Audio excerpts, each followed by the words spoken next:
बिस्मिल्लाहिर्रहमानिर्रहीम। अस्सलाम वालेकुम स्टूडेंट्स। अब तक हम इलेक्ट्रॉन की और प्रोटॉन और न्यूट्रॉन की डिस्कवरी पढ़ चुके हैं और अब स्ट्रक्चर ऑफ एटम में आगे चलते हैं। अब ये सजेशन दी गई थी कि किस तरह से ये सारे पार्टिकल्स जो अभी तक डिस्कवर हो चुके हैं वो एक ही मॉडल में एग्जिस्ट करेंगे। इसके लिए बहुत सारे साइंटिस्ट ने कोशिश की। जब दो डिस्कवर हुए थे इलेक्ट्रॉन और प्रोटॉन, तब आपको मैंने बताया था कि जे थॉमसन ने भी मॉडल एक बनाने की कोशिश की थी जिसे हमने प्लम पुडिंग थ्योरी का नाम दिया था। और उसने उसमें एटम को एक पॉजिटिव सॉलिड स्ट्रक्चर और उसके अंदर प्लम्स जो है वो नेगेटिव जो है वो लगाए थे, स्टक किए थे, जिसको उसने इलेक्ट्रॉन कहा था। उस वक्त तक न्यूट्रॉन डिस्कवर नहीं हुआ था, ठीक है। फिर उसके बाद न्यूट्रॉन की डिस्कवरी से पहले भी रदरफोर्ड ने प्रेडिक्शन की थी। अभी हमने न्यूट्रॉन की डिस्कवरी में लास्ट लेक्चर में पढ़ा कि कोई और पार्टिकल भी है, न्यूट्रल है, जो कि एटम में मौजूद है और जिसका जो है वो मैस अभी डिस्कवर नहीं हुआ, और वो भी डिस्कवर नहीं हुआ लेकिन उसके बाद चार्ज नहीं है। तो फिर बाद में वो जिम चैडविक ने डिस्कवर किया था। अब तीनों हमारे पास इलेक्ट्रॉन, प्रोटॉन और न्यूट्रॉन डिस्कवर हो चुके हैं। तो अब रदरफोर्ड ने उनको एक अरेंज करने की कोशिश की थी, एक मॉडल बनाने की कोशिश की। इसीलिए रदरफोर्ड को केमिस्ट्री में फादर ऑफ न्यूक्लियर साइंसेस भी कहा जाता है। रदरफोर्ड ने जो एटॉमिक मॉडल दिया वो 1911 में दिया था और उसको हम कहते हैं रदरफोर्ड एटॉमिक मॉडल के नाम से जानते हैं। उसने एक्सपेरिमेंट ये किया। सबसे पहले उसने ये देखा कि ये किस तरह से एक पॉजिटिव और एक नेगेटिव जो है वो को एग्जिस्ट करते हैं, ठीक है।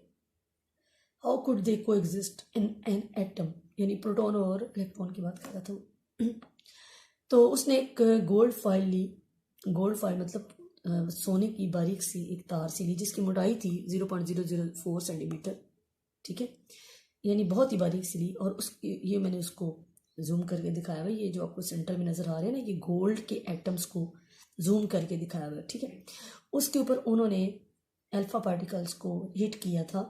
अल्फा पार्टिकल्स असल में हीलियम के न्यूक्लियाई होते हैं, ठीक है, जो हमने न्यूट्रॉन की डिस्कवरी में भी पढ़ा था। H इसका सिंबल होता है।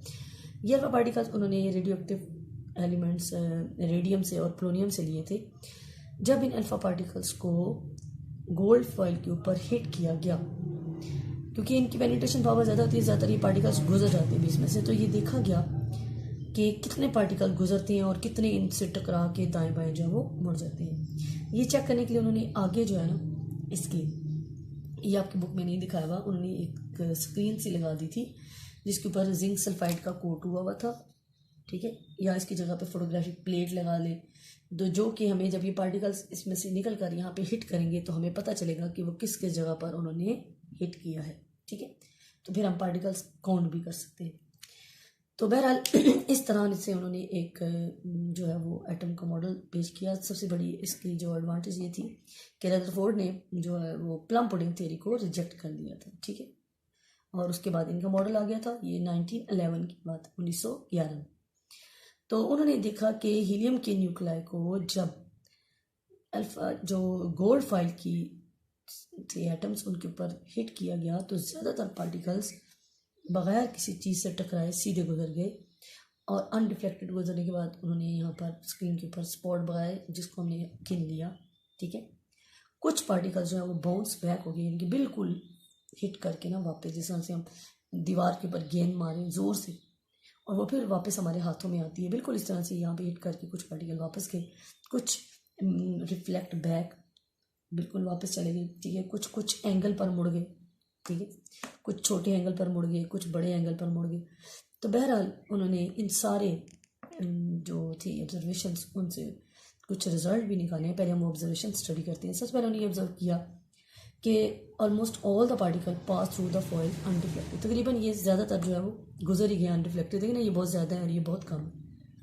उसके अलावा फिर उन्होंने कहा कि तकरीबन 20,000 पार्टिकल्स को उन्होंने इसके ऊपर हिट किया था और उनमें से सिर्फ चंद एक डिफ्लेक्टेड बैक हुए हैं और कुछ फेयरली एंगल्स पर हुए हैं, ज़्यादातर जो है वो पास हो गए, ठीक है, बिल्कुल अनडिफ्लेक्टेड कि उन्होंने ऑब्जर्व किया था।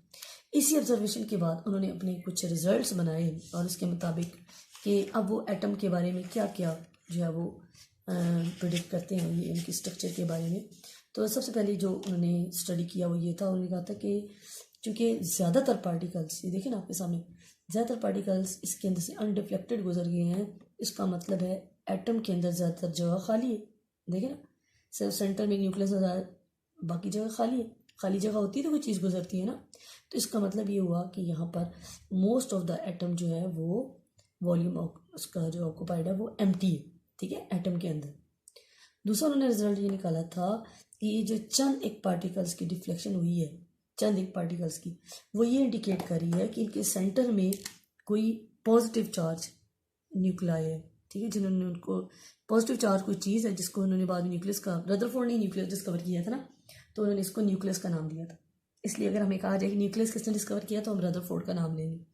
अब देखिए ये भी पॉजिटिवली चार्ज है, तो पॉजिटिव पॉजिटिव एक दूसरे को रिपेल करते हैं ना, तो इसलिए उन्होंने कहा कि सेंटर में अगर ये रिपेल हो रहा है, ये देखिए ना, रिपेल्ड बैक, तो इसका मतलब है कि ये भी पॉजिटिवली चार्ज सेंटर होगा, ठीक, जिसको उन्होंने न्यूक्लियस का नाम दिया था। दो बातें होगी, पहली बात ये कि एटम में मोस्ट ऑफ द वॉल्यूम जो है वो एम्प्टी है, दूसरी बात ये कि एटम के सेंटर में न्यूक्लियाई है जो कि पॉजिटिवली चार्ज है, ठीक है, जिससे जो है वो ये रिपेल्ड बैक हुए। नंबर 3, जो कंप्लीट रीबाउंस शो कर रहा है, यानी कि बिल्कुल बैक गया और जोर से वापस गया, इसका मतलब है कि आगे वो हार्ड चीज़ है। तो ये न्यूक्लियस है तो सही, पॉजिटिवली चार्ज तो है, वो तो हमने दूसरे पॉइंट में पढ़ लिया। सेकंड बात ये कि हार्ड है, ये डेंस है, ये वाली बात भी क्लियर होगी, ये अच्छा खासा सॉलिड है। देखिए ना, अगर हम एक सॉलिड दीवार के ऊपर बॉल जोर से मारेंगे तो ही वो वापस आएगी ना। अगर हम एक टेंट लगा हुआ है और उसके ऊपर बॉल जोर से मारते हैं तो वो बॉल स्लिप आउट होकर नीचे गिर जाएगी, वो हमारे हाथ में वापस नहीं आएगी। बिल्कुल इसी तरह से, क्योंकि दीवार जो है वो सॉलिड थी, सॉलिड चीज़ पे आप जितनी ज़ोर से हिट करेंगे उसी तरह से हिट बैक जो है वो आपके पास बॉल आएगी। लेकिन अगर वो अगली चीज़ सॉलिड नहीं है, इतनी डेंस नहीं है, इतनी हार्ड नहीं है, तो उस तरह से वो रीबाउंस नहीं होगा। तो यहाँ पर भी ये हार्ड था इसलिए वो रीबाउंस किया, यानी कि न्यूक्लियस हमारा हार्ड है, डेंस। ठीक हो गया, 3 प्रॉपर्टीज इसकी, 3 रिजल्ट हमने स्टडी कर लिए। चौथी बात वो कहता है कि चूंकि कुछ जो है वो ज़्यादातर डिफ्लेक्टेड हुए हैं और कुछ जगह से ये बाउंस बैक हुआ है, इसका मतलब है कि न्यूक्लियस का जो साइज़ है ना वो एटम के हिसाब से बहुत छोटा है। देखिए हमने भी यहाँ पर बनाया एटम के हिसाब से इसका साइज़ बहुत छोटा बनाया है, इसलिए तो जो अलग वॉल्यूम है, बाकी जो है वो रेस्ट ऑफ द वॉल्यूम जो एम्प्टी, ठीक है। तो न्यूक्लियस के बारे में 3 बातें होगी। न्यूक्लियस जो है वो डिस्कवर कर लिया जी रदरफोर्ड ने, उसने कहा इसके ऊपर पॉजिटिव चार्ज है। दूसरी बात उसने कहा दी कि न्यूक्लियस जो हमारा है वो हार्ड है, डेंस है, इसलिए रीबाउंस उसने किया हीलियम न्यूक्लियाई को, ठीक है। तीसरी बात जो उसने न्यूक्लियस के बारे में की कि न्यूक्लियस जो है वो as compare to whole volume of the total volume of the atom is very small, ठीक है, न्यूक्लियस बहुत छोटा है लेकिन हैवी है। नंबर 5 उन्होंने ये कहा कि कुछ जगहों पर जो छोटी एंगल्स पर डिफ्लेक्शन वगैरह हुई उनसे हमें ये लगता है कि इनके बाहर एक पार्टिकल मूव कर रहा है जो कि मतलब लाइट समझ ले, इतना उसका मैस नहीं है, तो उसको उन्होंने उसका इलेक्ट्रॉन्स का नाम दिया। तो इस तरह से रदरफोर्ड ने ये प्रेडिक्शन भी दी अपने मॉडल से कि इलेक्ट्रॉन्स होते हैं ना वो न्यूक्लियस के गिर्द रिवॉल्व करते हैं, ठीक। नंबर 6 उन्होंने कहा था कि ओवरऑल एटम जो है न्यूट्रल है। वो कैसे? क्योंकि जितने इसमें इलेक्ट्रॉन्स है ना उतने इसमें प्रोटॉन है। तो ये भी रदरफोर्ड ने डिस्कस किया कि ओवरऑल जो एटम एज ए होल जो न्यूट्रल है, क्योंकि इसमें नंबर ऑफ प्रोटॉन और नंबर ऑफ जो न्यूट्रॉन है वो इक्वल है। दूसरी बात उन्होंने लास्ट जो बात इसके बारे में स्टडी की थी वो उन्होंने कहा था कि इलेक्ट्रॉन के अलावा जो उनकी एक ही पार्टिकल है जो बाहर रिवॉल्व कर रहा है, उसके अलावा जो कुछ भी पार्टिकल्स है वो सब के सब इस न्यूक्लियस के अंदर है। अब न्यूक्लियस के अंदर जो पार्टिकल्स लाई करते हैं रहते हैं उन्हें हम कहते हैं न्यूक्लियॉन्स। क्या कहते हैं? न्यूक्लियॉन्स। तो एक और टर्म्स भी हमें मिल गई, तो इन्होंने न्यूक्लियॉन्स के बारे में बताया था, ठीक है। अब ये तो था सारा रदरफोर्ड एटॉमिक मॉडल, लेकिन इसके बावजूद रदरफोर्ड एटॉमिक मॉडल में कुछ ड्रॉबैक्स भी हैं, ठीक है। देखते हैं अब इसमें ड्रॉबैक्स क्या हैं, या इनके दूसरे लफ्ज़ों में हम कह लें डिफेक्ट्स, ठीक है। Defects in Rutherford atomic model अब हम इसके डिस्कस करेंगे। डिफेक्ट्स इसके ये हैं, पहला जो इसमें डिफेक्ट है वो ये है कि क्योंकि रदरफोर्ड उसने बनाया है क्लासिकल थ्योरी की बेस पर, ठीक है। किस बेस पर बनाया है? शाबाश, according to the classical theory. Rutherford atomic model है जी हमारा क्लासिकल थ्योरी की बेस पर। अब पहली बात है क्लासिकल थ्योरी क्या है? क्लासिकल थ्योरी ऑफ रेडिएशन है, ठीक है। इसका मतलब ये होता है कि अगर कोई बॉडी रेडिएशन इमिट कर रही है तो वो कॉन्टिन्यूसली इमिट करेगी और एक वक्त आएगा कि आहिस्ता आहिस्ता वो बॉडी सारी रेडिएशन इमिट कर देगी और कूल डाउन हो जाएगी। समझ आ रही बात की? जैसे फॉर एग्जांपल कोई भी वार्म बॉडी, हॉट बॉडी है, जैसे एक अंगारा ले लें तो हम रख देंगे तो आहिस्ता से वो ठंडा हो जाएगा, तो उसकी रेडिएशंस कहाँ गई? उसने आहिस्ता से इमिट कर दी, कॉन्टीन्यूसली इमिट कर दी। ठीक, तो बिल्कुल इस तरह से वो कहते हैं कि इस बुनियाद पर उन्होंने कहा कि अगर ये चार्ज पार्टिकल इलेक्ट्रॉन, सपोज ये हमारा न्यूक्लियस है, ठीक है, और इसके गिर्द ये इलेक्ट्रॉन घूम रहे हैं, ये चार्ज पार्टिकल है, अकॉर्डिंग टू क्लासिकल थ्योरी इसको घूमते घूमते इसके ऊपर गिर जाना चाहिए। समझ आ रही बात? तो एटम को क्या होना चाहिए? एटम को तबाह हो जाना चाहिए, एटम को कोलैप्स हो जाना चाहिए, ख़त्म हो जाना चाहिए, टूट जाना चाहिए। लेकिन एक्चुअली ऐसा नहीं होता। एटम तो दुनिया में पाए जाते हैं। बात समझ आ रही है ना? पहला इसका ड्रॉबैक ये था कि रदरफोर्ड ने जो अपनी थ्योरी बनाई है वो क्लासिकल थ्योरी ऑफ रेडिएशन के अकॉर्डिंग बनाई है, और इस थ्योरी के मुताबिक अगर कोई चार्ज पार्टिकल है तो उसको मूव करते करते आखिरकार कॉन्टिन्यूसली मूव करते हुए आखिरकार सेंटर में गिर जाना चाहिए और न्यूक्लियस के ऊपर गिर जाना चाहिए। और इस तरह से एटम, जाहिर सी बात है, जब नेगेटिव पॉजिटिव के ऊपर गिरेगा तो न्यूक्लियस तबाह हो जाएगा, उसको कोलैप्स कर जाना चाहिए। लेकिन एटम तो स्टेबल है, दे आर स्टेबल। ठीक है, इसका मतलब है पहला पॉइंट गलत कि ये एटम जो है उसके गिर्द जो इलेक्ट्रॉन है वो कॉन्टिन्यूसली मूव नहीं कर रहे। ठीक, उसके बाद दूसरी बात इसने ये कहा कि अगर हम इनका स्पेक्ट्रम लें, इनके इलेक्ट्रॉन जो है लगातार एनर्जी इमिट करके नीचे आ रहे हैं, तो इनका जो स्पेक्ट्रम है वो आना चाहिए कॉन्टिन्यूस। स्पेक्ट्रम समझ लें कि एक पिक समझ लें कि हमने किस तरह से इसको, जब ये इलेक्ट्रॉन ने इधर मूव किया। अच्छा, इससे एक और आसान तरीके से समझाती हूँ, आपको क्लियर हो जाएगा। पहला तो पॉइंट आपको समझ आ गया कोलैप्स का। सपोज देखिए ना कि हमारे पास एक स्लाइड है, आप अक्सर स्लाइड लेते हैं बच्चे, ठीक है, ये स्लाइड है और इस तरफ स्लाइड बना लेते हैं और इस तरफ हमने इसकी स्टेयर्स बना लेते हैं। ठीक है, ये सीढ़ी है, ये आप खड़े इलेक्ट्रॉन समझ लें आप। ठीक है, आपने अब नीचे यानी कि न्यूक्लियस के पास आना, ये न्यूक्लियस है, समझ लीजिए नीचे न्यूक्लियस है, दो ऑप्शन हैं आपके पास। ठीक, तो रदरफोर्ड के मुताबिक इलेक्ट्रॉन जब न्यूक्लियस के करीब आता है, मतलब एनर्जी रिलीज करता है, ठीक है, वो कॉन्टिन्यूसली एनर्जी रिलीज करता है लगातार। देखिए ना, अगर आप वहां से स्लाइड लेते हैं तो कॉन्टिन्यूसली आप नीचे आएंगे ना, एकदम से नीचे। और अगर मैं आपकी यहाँ पर खड़े होके पिक लूँ तो मेरी तस्वीर में हो सकता है आप आए ना, जब मैं पिक लूँ आप नीचे उतर चुके हो, क्योंकि स्लिप आउट हो जाता है ना फौरन से, तो हो सकता है मैंने फ्लैश ऑन की, उधर से तस्वीर में कुछ भी नहीं आया। ठीक, मतलब ये कि स्पेक्ट्रम में कुछ भी कोई लाइन नहीं आ रही कि कहीं पर आप रुके हो, क्योंकि आपने डायरेक्ट स्लाइड ली, आपने फौरन नीचे आ गए, कॉन्टिन्यूसली नीचे आ गए।